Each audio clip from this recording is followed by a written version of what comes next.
Hi everybody, at Skating PJ here for my very first Facebook Live chat with Paul behind the camera. We're a tiny bit late because he was making fun of my Android device. He has an iPad and well, basically we couldn't figure it out. So it is Facebook Live Wednesday. If you were following me earlier today, I had a great Facebook Live chat with Jacqueline Dury at CBC Sports for CBC Olympics. And here we are talking skating again. Couple of things I wanted to cover today. One was, well, I wanted to let you know some of my secret skating sources, and I think that they're sources that you should check out as well. I think that you want to follow CBC Sports and CBC Olympics because really, that's where I write. And my blog for CBC comes out tomorrow along with PJ's Podium Picks for the Rastelecom Cup, so I want you to have a look there. Then I want you to maybe check out Jackie Kwong. My pal Jackie just crushes it with all of his analysis and all of the other things that he talks about in terms of figure skating. So his website is Rocker Skating, so go there for sure. Then if you want to check out some wonderful historical pieces, then I want you to go to the Skate Guard blog, and that is run by Ryan Stevens. If you are in Japan, then you want to take a look at what Momo's writing on her blog. And then, of course, one of my favorite writers is Ted Flett, who writes for Golden Skate. And every so often, Bev Smith also comes in with some really cool stuff. So lots going on around the figure skating world, and I want to know if there are things that you want to talk about. So feel free in the comment section below to just let me know that you're here and that you're in my virtual living room. I have my virtual water. Actually, that's real water, Paul. Real water. Paul, can you tell me? Yeah, he's nodding at me. He doesn't want to talk to me anymore. He's over it. So, as far as skating is concerned, you know what? It has been just so much fun to get started for this season. And as we've talked about before, over the course of the Grand Prix, in addition to all the stuff that I'm doing for CBC, I'm also doing all of this really fun at Skating PJ stuff, and I hope you're going to be along for it. So every Wednesday night at 7 o'clock right here in my Facebook virtual living room, we're going to talk skating, whatever it is that you want to talk about. And then every week we've also got a podcast that's released on a Tuesday, a blog on a Monday, and 2 videos from the at Skating PJ Video Vault, and they come out Thursday and Friday. So really, you can pretty much be following skating every day of the week. So, Paul says I have to look at my thing. Paul, why don't you just feed me the questions, considering I don't have my glasses on, because it was a question of glasses or something else. Hold on, it's gone off now. Can you tell me? Oh, people are just commenting on how much they love you. That's wonderful. Give me names. I want names. Well, there's Ryan Stevens. Hey, Ryan. Skate Guard Blogspot. Okay, Skate Guard blog, rather. One of my former podcast subjects, and someone who is an amazing skating aficionado and knows the history of the sport inside and out, and is a highly entertaining person to boot. So, Ryan, thank you for being along. Anybody else? Love. Hey, Christine. It's so nice to have you back. How much fun is it to be back for another skating season? Okay, Ryan and Christine, who are your podium picks for the Olympics? Of course, it's very early days. I'm only set so far on what I think is going to happen in the women's event, and I think that it's going to be Yevgenia Medvedeva. Although, you know what, that Caitlin Osmond and Gabrielle Daleman, they, as silver and bronze medalists from Worlds, they are also a possibility. So what do you guys think for ladies? That's what I want to know. Anybody else in there, Paul? Paul Labatt says it's water, vodka, it's all the same thing. You know what? Some people know me too well. This time it happens to be water because, well, it makes Paul nervous when I start drinking vodka, especially this much. But anyway, so Paul, how are things by you? I want to know who you think is going to be the Olympic champion in all 4 disciplines. Not you, Paul. A different Paul. Rebecca Dixon says definitely Caitlin. You know what? Wouldn't that be unbelievable? She would be the first Olympic champion since 1948. How many years would that be? 70 years. Barbara Ann Scott was the last Canadian women's Olympic champion. I tell you what, I love it. So people are saying basically Canadians all gold. Megan and Eric for gold, Virtue and Moira gold. Yeah. Patrick Chan gold. You know what? I said to somebody last week, this is the really kind of cool part. I was talking to somebody and I said, you know what? For the very first time in I don't know how long, there's a possibility that Canadians could medal in all 5 disciplines. I know that the winds would have to be right. I know that there would have to be some absolutely sensational skating. But when you count in the team event, and in Canada, I believe, is going to medal in the team event as well, how exciting is that going to be the announcer in Korea? Who's that going to be? Oh yeah, me. So I get to be rinkside to see what happens in 2018 in Korea. Woohoo! So Ryan says, I'm thinking Evgenia will be tough to beat, but I'd be thrilled to see Ashley, Caitlin, and Gabby on the podium. You know what? Wouldn't that Ashley as Olympic champion, Ryan? Is that what you're thinking? I would go Caitlin over Ashley for Olympic champion, although I understand that Ashley's going to skate to Moulin Rouge as well this year, and I don't think anyone could be sassier than she. Well, maybe Tessa could also be as Nicole Kidman-esque as is possible. Oh, wait a second. No, I still can't see the questions properly. So I'm still here. I don't know exactly what's going on with me, Paul. Paul knows that he makes fun of me, but not as much fun as I kind of make of myself. So anyway, anybody else want to tell me what they think is going to happen with the Olympics? I also think Tessa Virtue and Scott Moyer, unless there is something very unusual, for me, they are my pick for Olympic champions. Sort of, if everybody skates well, if Gabriela Papadakis and Guillaume Cizeron, who are also brilliant and wonderful, but if everybody skates their best, I really think it's Tessa and Scott's. I just have so much faith in their ability and in the longevity of their partnership. And I've often said this, they are almost chameleon-like in their ability to interpret music. So that's my pick. As far as pairs and men, boy, that men's field is going to be a really interesting one at the Olympic Games. And you know what? The interest starts now at the Rostelecom Cup. Yuzuru Hanyu posted a new world's record score in his short program at Autumn Classic. Came a little bit unglued in the free, but if he, as his coach Brian Orser said to me, if he could just win this, it would be good.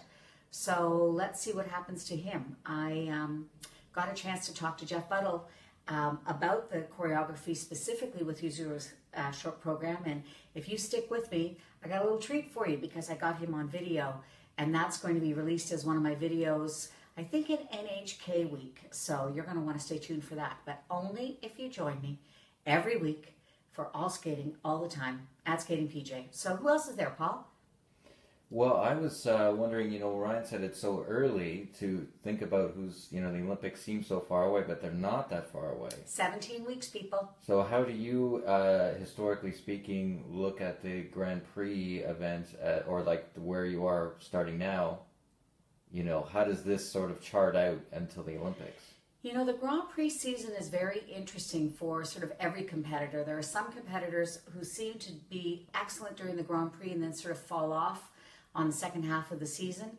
I think that if you're going to really be at your peak for the Olympic Games, you have to be very strategic about what you're doing in this early part of the season. So as far as I'm concerned, the Grand Prix season is in some ways a way of just sort of honing your skills for when you really need it. So for Canadians, they really have to show their stuff at the Canadian National Championships. It's not a lock for sure on who makes it onto the Olympic team from the Canadian Championships, but it certainly is a very strong indicator for who gets to go. So with Canada sending its strongest team, I don't know, ever, or just about ever, just one entry shy of a full complement, and that's just 2 men versus 3.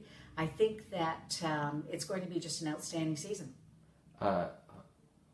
Okay, so Rebecca asked you if this is your real living room. You know what it is. It's my real virtual living room. Can I tell you a little secret? Can I tell them a secret, Paul? What's the secret? The secret is it's actually Paul's living room. Because if you were at my house, first of all, there's stuff everywhere. Secondly, I'm going to the World Archery Championships tomorrow. So I have an open suitcase with all my stuff to take for that. So Paul's living room is much nicer than mine. Trust me. Okay, Emily Dickey said, what is your favorite program you've seen so far across the disciplines? Emily, I'm going to assume, and thank you for the question, I'm going to assume that you mean this season so far. Do you know what? I've got a real soft spot for Nam Nguyen's short program, Somewhere Over the Rainbow. I absolutely love it. And then I also, now these are programs that I've seen live so far. Dust in the Wind, Patrick Chan's new short program, I also really like. I love its nuanced kind of delivery. And we've got a special At Skating PJ podcast with David Wilson, who created both Patrick's short and free programs this year. So I want you to make sure that you stay tuned for that.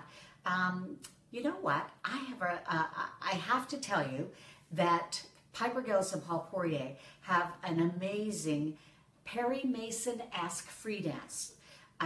She is very much the femme fatale. He's very much the sort of gumshoe, kind of detective, sort of a bit more brawn than brain, maybe, not really realizing kind of what she's up to. I love, again, the way that they're portraying characters. The stuff that I saw at the high performance camp, I just really, really liked from just about everybody. Glad to see Kevin Reynolds back. Keegan Messing, charming. And at the Critical Club last week, I got a chance to see a little bit of Javier Fernandez and a little bit of Yuzuru Hanyu. Yuzuru, of course, has gone back to 2 old programs, but his Seimei program, which is that program choreographed by Shailin Bourne, based on a character from a Japanese movie, I think that it is just one of my all-time favorite programs. So, okay, long-winded answer, Rebecca. You didn't think I could talk that much by myself, but I can. Want to know what your favorite program is so far? What were you doing at the Cricket Club last week? Is that a question for somebody, or are you asking me? Oh, I'm asking you. Well, Paul and I, not Paul Labatt, Paul Dort, and I were doing a Skate Canada event called Breaking the Ice, which was a late night talk show that Paul and I put together. So in between sort of our little rehearsals, I ran downstairs and got some quotes and some chit chat from different people who were at the club, and I watched some skating. I very rarely get a chance to just simply watch skating. So that was so much fun for me. And I also saw Lubov and Dylan skate. So Paul, not me, PJ, would you further discuss Canadians? It is a pressure cooker where anything can happen. Yep. So what do you think? What do you think is going to happen there? Anything? Maybe pick 2 things that you think are going to happen. Well, I want to see, what I hope is going to happen is that Julianne Seguin and Charlie Bilodeau are back to 100% health. I think this team has such enormous potential that I really want to see them skate well. So, you know what? In the pairs event, everybody is going flat out and working like lunatics. So what I think is going to happen there is a real horse race in terms of a competition at Canadians. In ice dance, you know what? We have the best ice dancers in the world. So the fact that the top 3 dance teams in Canada are as amazing as they are, what can you say except sort of sit back and enjoy the ride? Women's event, that's going to be an interesting one, although I think Caitlin Osmond probably will take the title again.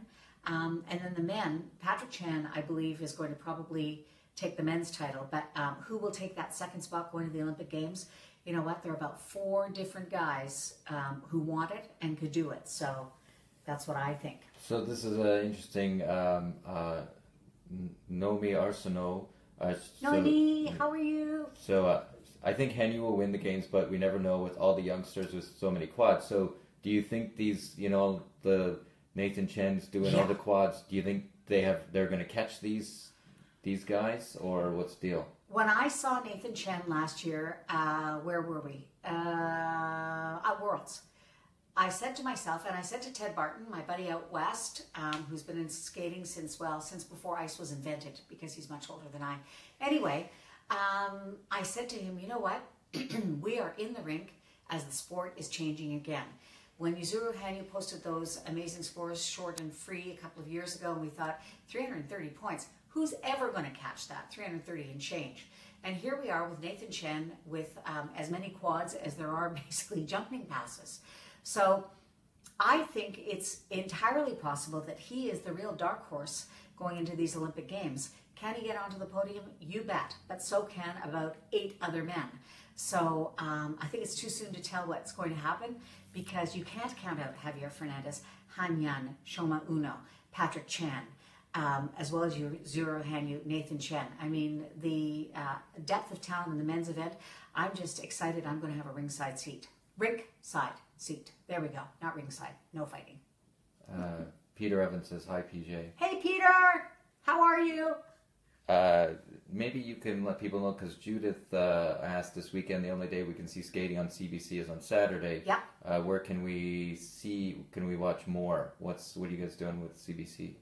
I don't know about that, to tell you the truth, but I'll tell you what, I will find out the answer and get back to you. I know that we have skating from our Telecom Cup this coming Saturday, and then next Saturday, and then the plan is for Kurt and me to do another Facebook Live from behind the boards, like we've been doing for the last few years. But I think that that's the plan, is that skating for the next 2 Saturdays on CBC. I'm sure there are links to watch it online, although I don't know what they are right now. I'll try and find out for you. So Peter also said, "Awesome, really enjoying your podcast." We just started the podcast up again last week. Who's on this week? So we had Elvis Stoico and his beautiful bride Gladys Orozco Stoico. I was catching up with them. I got to see them at the exhibition. I think that you'll want to have a listen to this particular podcast episode, because Elvis is always so candid. He's always so honest about the sport and how he feels about it. And whether you agree with him or disagree with him, I love the fact that he's just willing to go out there on a limb. Next week, we have Alihan McCurdy and Michael Carreno, sort of a look back to one of my favorite Skate Canada programs. And I thought it would be kind of fun to sort of see where they've gotten to. They are engaged to be married. They have made the move from Ottawa to Toronto. And it's kind of interesting to hear them talk about sort of their careers. They're both very much involved in skating. And coming up, I was able to wrestle that rascal, Tracy Wilson, to the ground to have a quick podcast with her, which is coming up, as I said, with David Wilson. And then a real treat, through my powers of persuasion, okay, I don't know if that's actually true, but anyway, Deborah Armstrong, CEO of Skate Canada, I got her into a locked room and we talked skating and skating in Canada, and as far as the national organization is concerned. So it's kind of an interesting one. I haven't done a business one in quite a while. So the business of skating, if you're into it, that's what it's all about. And then I'm going to Skate Canada to Regina to see my cousins, in a week's time. And I'm going to be covering Skate Canada on social media, and I'm going to be grabbing more people for the podcast. So stay tuned for lots more content, whether you like it or not. Right? Anything else, Paul? Rena Lee says, "Hi, PJ." Hi. Bob Lovelace. Yeah. Hey, Bob. He says, is there any rule changes you would like to see? I would like to see. That's interesting. And maybe this is connected, because Paul also asked, do you fear artistic being sacrificed for the technical? Was there not an ISU proposal to revise the code of points on the discussion books? I don't know about that, but maybe that's what they're referring to, is it's how it's changing, like you were talking before. You know, is there anything you'd like? Do you want to see it go one way or the other? Do you know, it's very interesting. As long as I've been sort of talking about the new system, which of course is no longer the new system, it's just the system, I really still believe that artistry in skating rises to the top. So yes, I think that the skating is much more difficult now, and I don't envy the choreographers, because what they have to do is fit in all of those elements within the music, and you can't have a break just for an artistic sort of creative moment necessarily. But I do find that some of the stuff that's happening is just genius. I mean, when I look at Tessa Richard and Scott Moyer's Carmen, for instance, I don't care in what era that program existed, it was absolutely a masterpiece.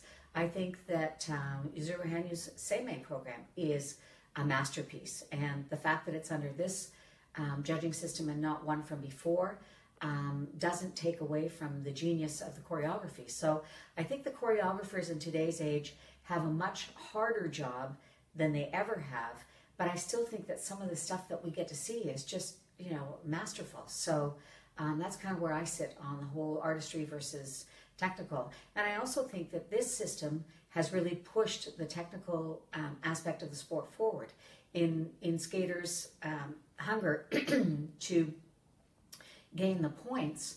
They know what they have to do. So it's just, it's an evolution.